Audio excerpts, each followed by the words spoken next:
আজ আপনাদের সাথে এমন একটা কাহিনী শেয়ার করব যেটা শোনার পর আপনাদের মন ভালো হয়ে যাবে। একটা চটপটে মেয়ে ও একটা শান্ত ছেলের কিভাবে দেখা হলো, কিভাবে ভালোবাসা হলো, সেটা নিয়েই আজকের কাহিনী। কমেডি, ইমোশন সবকিছুতে ভরপুর আজকের কাহিনী। কাহিনীর মেইন চরিত্রে আছে পাকিস্তানের জনপ্রিয় অভিনেত্রী ইউমনা জাদি ও আহমেদ আলী। তো চলুন শুরু করা যাক। গল্পের শুরুতেই দেখা যায় জাকি নামের একটা ছেলে, যে তার বাবা মায়ের সাথে তার বিয়ের ব্যাপারে কথা বলছে। সে যে মেয়েকে বিয়ে করতে চায় তার বাবা সেই মেয়ের সাথে তাকে বিয়ে দিতে চায় না, কিন্তু জাকি বলে আমি বিয়ে করলে ওকেই করব। অন্যদিকে দেখা যায় গল্পের নায়িকা হায়াত, তার বাবা মা নেই, সে বাড়িতে একাই থাকে। বৃষ্টির শব্দে তার ঘুম ভেঙে যায়।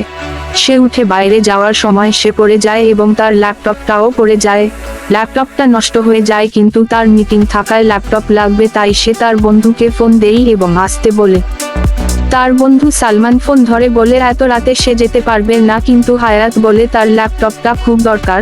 তখন সালমান আসতে রাজি হয় এবং তার ল্যাপটপটা ঠিক করে দেয়। তারপর হায়াত সালমানকে বলে সে বাইরে যাবে, তাকে রাস্তায় ড্রপ করে দিতে এবং ড্রাইভ সেই করবে। গল্পের বাকি পার্ট পেতে ফলো করে পাশে থাকুন। ধন্যবাদ।